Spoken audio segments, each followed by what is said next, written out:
elegido por la Asamblea Legislativa para el periodo 2003-2012.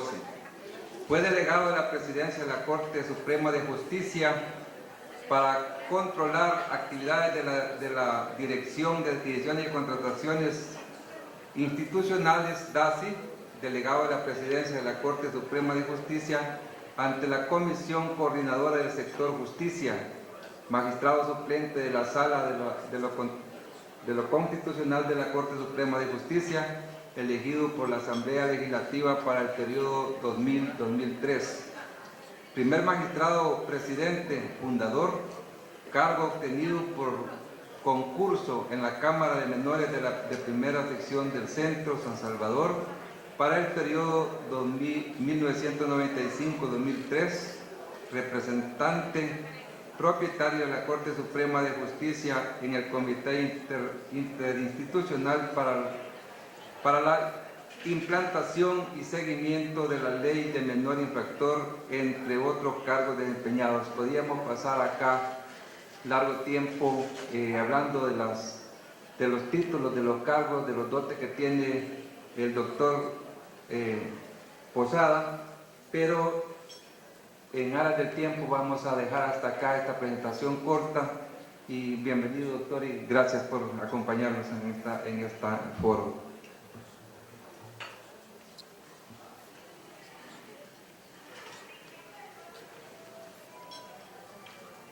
Buenas tardes a todas y a todos.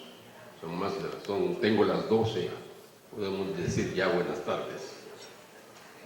Agradezco a la honorable Asamblea Legislativa, especialmente al Comité de Ética Parlamentaria, la invitación a presentar esta ponencia sobre la ética en la función pública.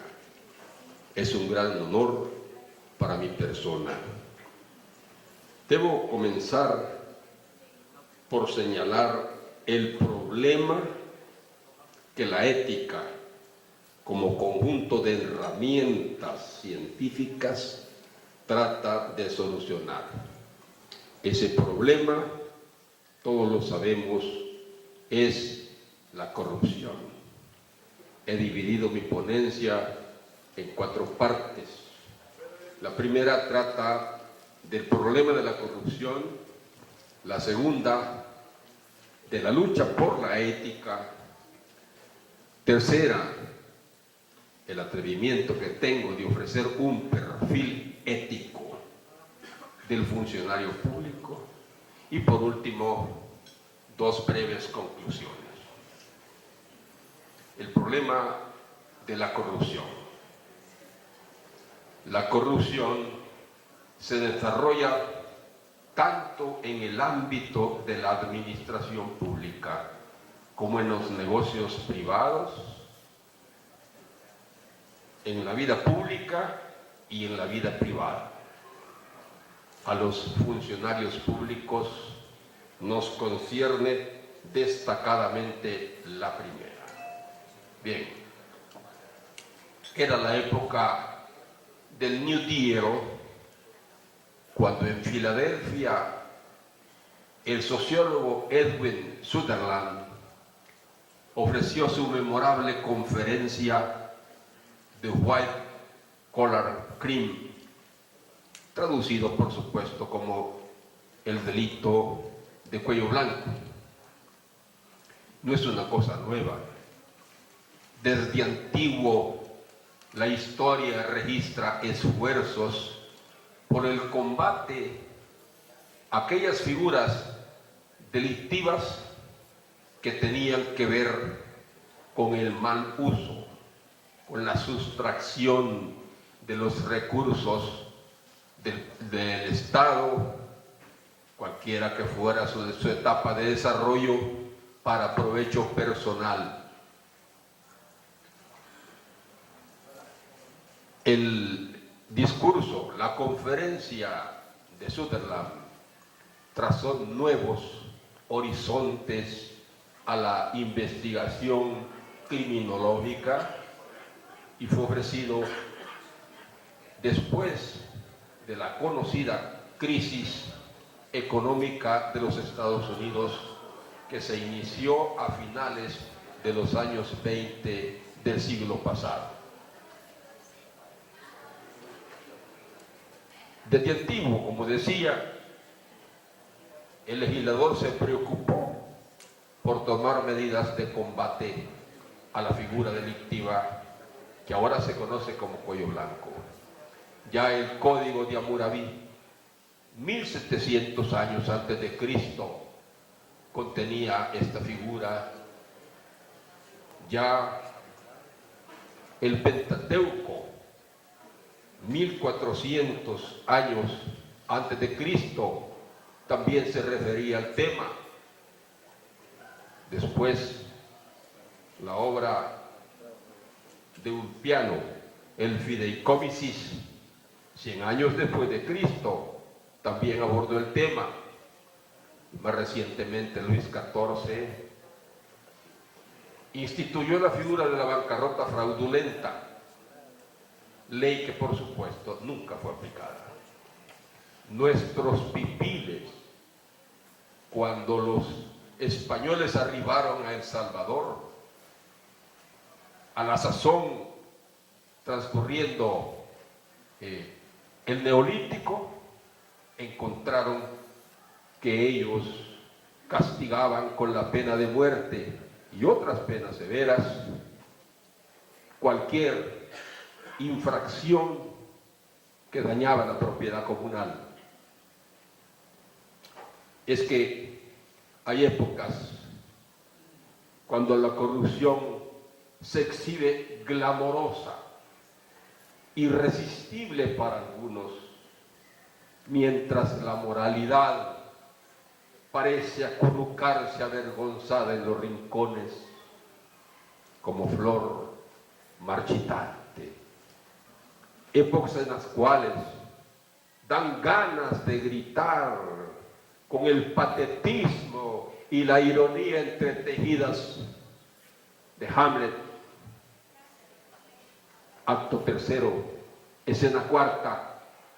¿Por qué en la grosera sensualidad de nuestro tiempo la propia virtud tiene que pedir perdón al vicio y aún tiene que postrarse a sus pies de rodillas implorándole gracia?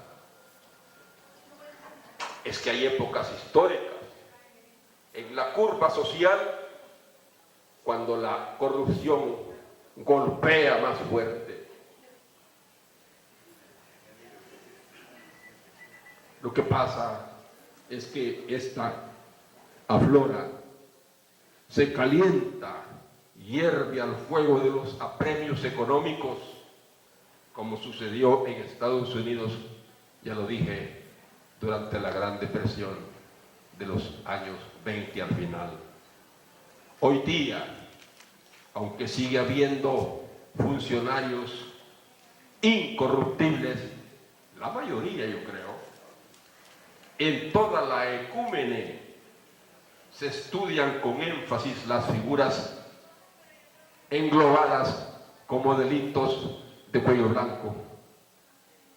Nuestro Código Penal contiene alrededor de 70 figuras atañeras al cuello blanco y no obstante la corrupción ha seguido galopando como resultado de la descomposición moral, del rompimiento de lo que otro sociólogo, Emilio Durkheim, llamó conciencia colectiva, que es el conjunto de creencias,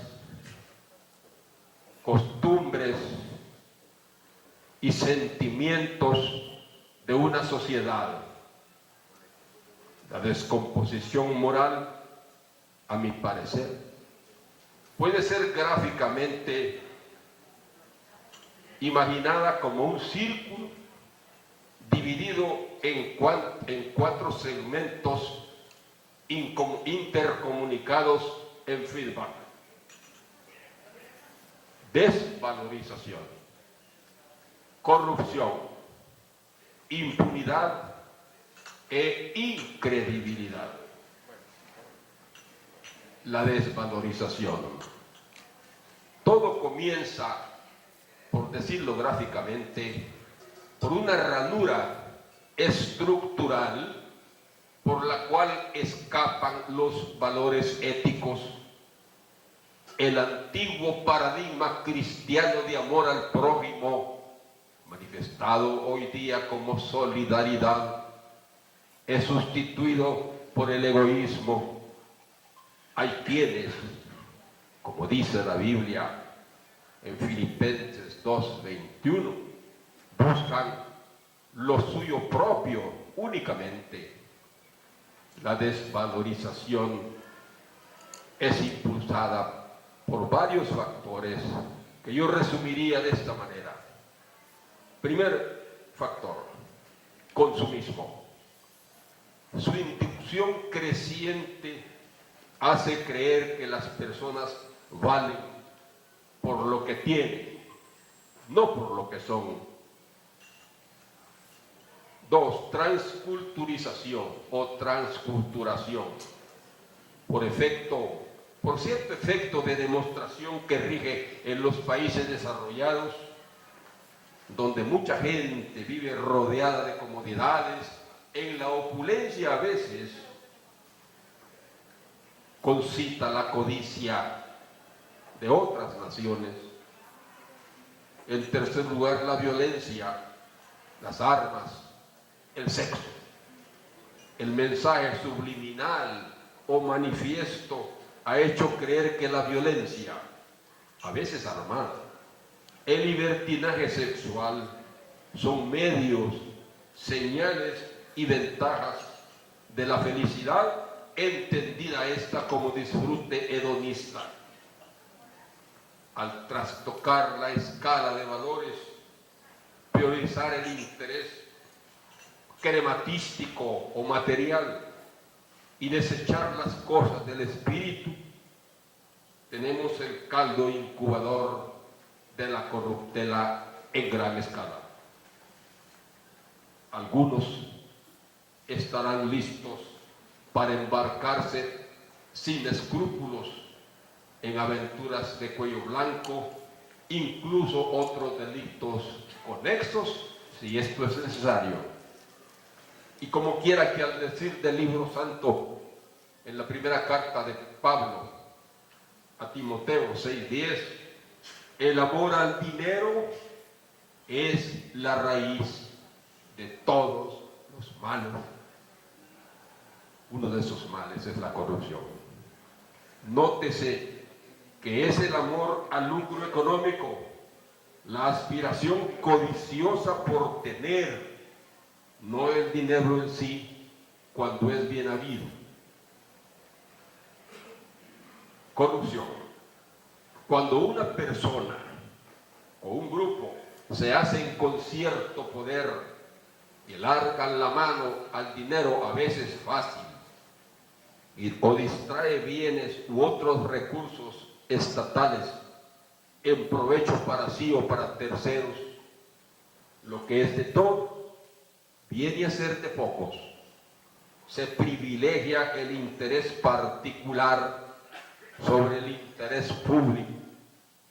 Se erosionan entonces programas gubernamentales como salud, educación, seguridad pública, etcétera, porque aquellos recursos dejan de ser aplicados a su supremo destino, el bien común. La gradiente tener poder, poder tener, acelera el ritmo hasta romper los frenos morales. La pérdida de valores, entonces, cae cascadamente como por ley de gravedad hasta los estratos inferiores de la estructura gubernamental y se proyecta en lo social. La pérdida de valores, así funciona. Quien más consigue en menos tiempo y con el menor esfuerzo es el ejemplo emulable, porque apropiar recursos públicos, hacer oscuros negocios, abusar del poder, en fin, hasta exhibir incluso con orgullo el botín, dan prestigio ante las almas lábiles. Estalla entonces así la corrupción, que es de dos tipos: la marginal y la estructural, la de bagatela como la de multimillones. Así la corrupción trasciende en daño a los sectores humanos más vulnerables, a los marginados, a los excluidos, a los mayormente necesitados, mujeres y hombres del pueblo. Viola entonces sus derechos humanos. Trágicamente, algunas de estas víctimas son precisamente admiradoras de los corruptos. ¡Qué ironía! Es porque el perjuicio afecta intereses que la doctrina llama difusos, es decir, no recae concreta, directa e inmediatamente sobre nadie en particular, y la persona no se siente entonces directamente agraviada. Impunidad. Por supuesto que los individuos corruptos, sobre todo los de arriba, siempre han necesitado su peculiar seguridad como garantía de no ser sancionados, es decir, la impunidad. Se han organizado entonces en lo que hace algunos años yo denominé el Club de las Colas Pateadas, y han recurrido a dos mecanismos. Primero, adecuación de la ley. Segundo, acomodación de ciertas instituciones. Se adecua la ley, se omite legislar o se crean vacíos, se diseñan instituciones débiles de modo que ofrezcan amplia discrecionalidad y puntos ciegos por los cuales ponerse salvo. Cuando la amenaza de ser descubierto es seria, entregan un chivo expiatorio, como aquel señor Perla del célebre caso Andagate. Recuérdese también la minusvalidación de la sección de probidad de la Corte Suprema de Justicia, a lo cual me opuse, porque formaba parte yo de un pequeño número de magistrados que libramos una batalla para impedir que se consumara la impunidad, como efectivamente lograron cierta mayoría, duele decirlo, de compañeros magistrados en el año 2005. Incredibilidad. Si el círculo vicioso y criminal se inicia con la pérdida de valores, si ello levanta con puertas a las aguas negras de la corrupción y luego se garantiza la impunidad, la población pone su cuota para cerrar el círculo. No cree ya en nada ni en nadie, desconfía por igual de todos, honrados y deshonestos, para provecho de los últimos. Así se va fortaleciendo una cultura pesimista de aceptar como fatalidad social que la corrupción es un mal irremediable con el cual hay que convivir. Se genera la indiferencia la tolerancia, la resignación, el temor a la denuncia por aquello de las represalias. Lucha por la ética. ¿Cómo romper entonces el círculo vicioso? Hay dos clases de agentes. Los agentes llamados informales, y el doctor Badía se refería a algunos de ellos. La familia, en primer lugar. Segundo, el sistema de educación. Tercero, la iglesia. Y cuarto, los medios de comunicación social. Pero también están los agentes formales de moralización que podemos enumerar en el país como sigue: órgano judicial, Ministerio de Seguridad Pública y Justicia, Secretaría de Participación Ciudadana, Transparencia y Anticorrupción, Corte de Cuentas de la República, Fiscalía General de la República, Policía Nacional Civil, que aunque es parte del Ministerio de Seguridad, pues se puede colocar aparte, porque tiene su propio modo de proceder.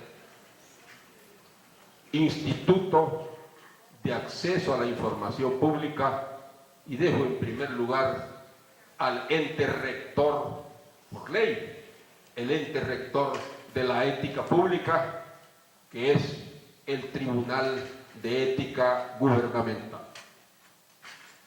Si los agentes informales no han logrado por entero calar a lo más hondo de la conciencia de la niñez, de la adolescencia, de la juventud, deben entrar en juego los agentes formales encargados de perseguir la corrupción, cada uno desde los alcances y límites de sus respectivas atribuciones. Los agentes formales son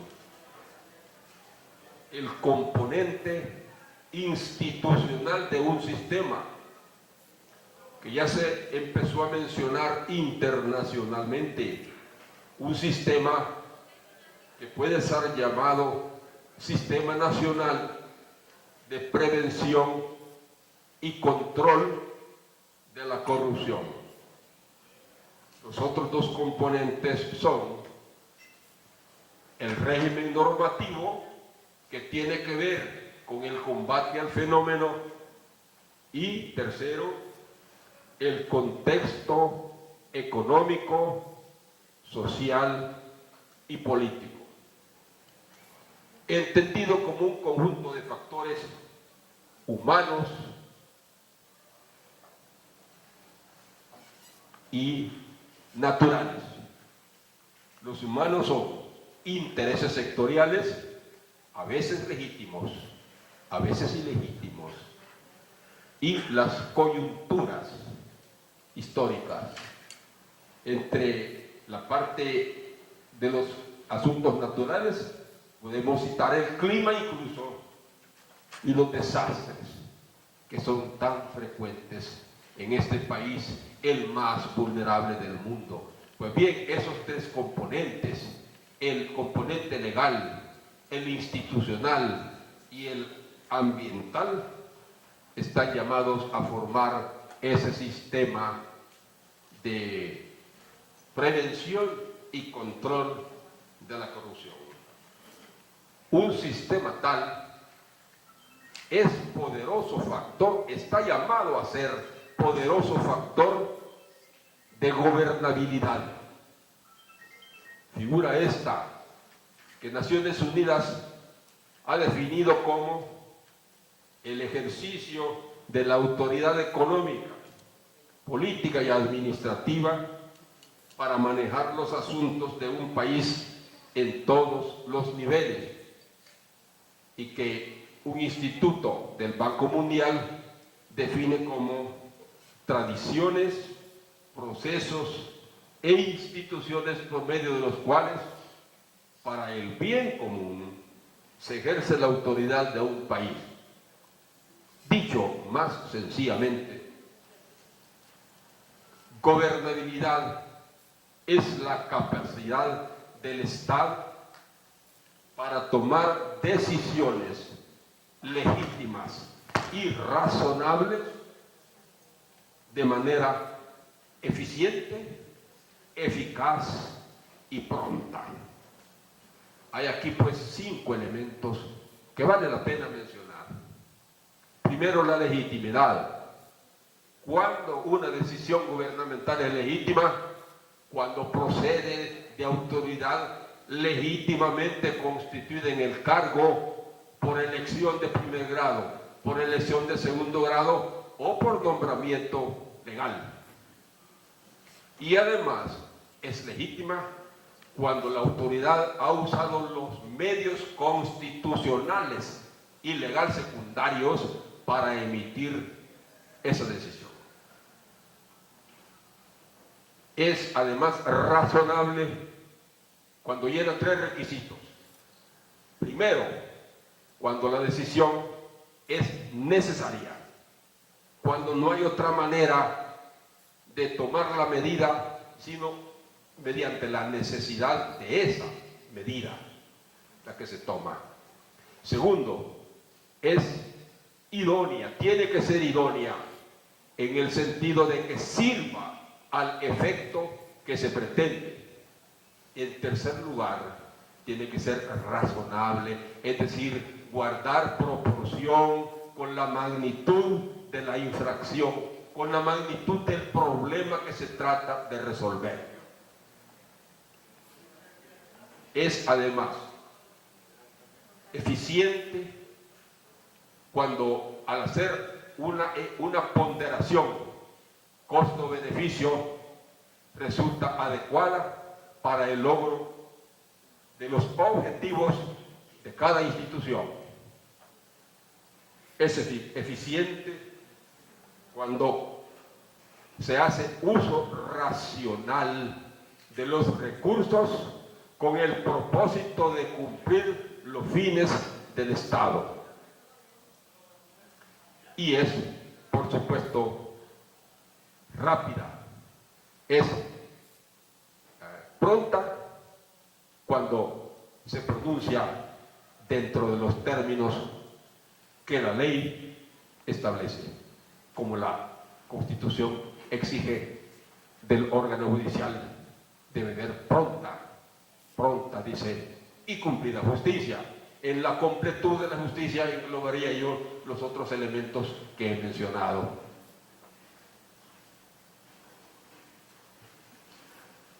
Esto lleva la gobernabilidad a la estabilidad, porque si el funcionario público, si las instituciones saben manejar la gobernabilidad, la población responderá en términos de estabilidad. La gente sentirá que hay estabilidad, que hay seguridad, que puede caminar por las calles sin temor a ser asaltado, en el ámbito, por supuesto, concreto de la seguridad pública, si puede realizar negocios con la certeza de que esos negocios van a ser respetados, cuando puede atenerse a las reglas escritas y aún orales de cada uno. El sistema que menciono de anticorrupción es el responsable de diseñar una política pública para enfrentar el fenómeno de la descomposición moral, reprimiendo sí, pero también y principalmente previniendo. Esta labor gigantesca de años habrá de lograr, aunque parezca una quimera, una utopía, el cambio de aquel círculo negativo, vicioso, criminal, por un círculo de virtudes morales, en donde logremos cambiar desvalorización por remoralización, corrupción por probidad, impunidad por justicia, incredibilidad por confianza pública, para la realización de la seguridad jurídica, de la paz, del bien común, que es el valor supremo que estamos todos llamados a perseguir.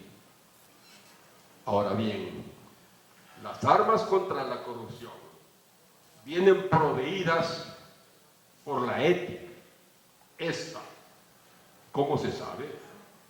Es una palabra de raíz griega, ethos, que quiere decir costumbre. En ese sentido es sinónimo de la ética, de origen latino, moral, de origen latino, mores, que también significa costumbre.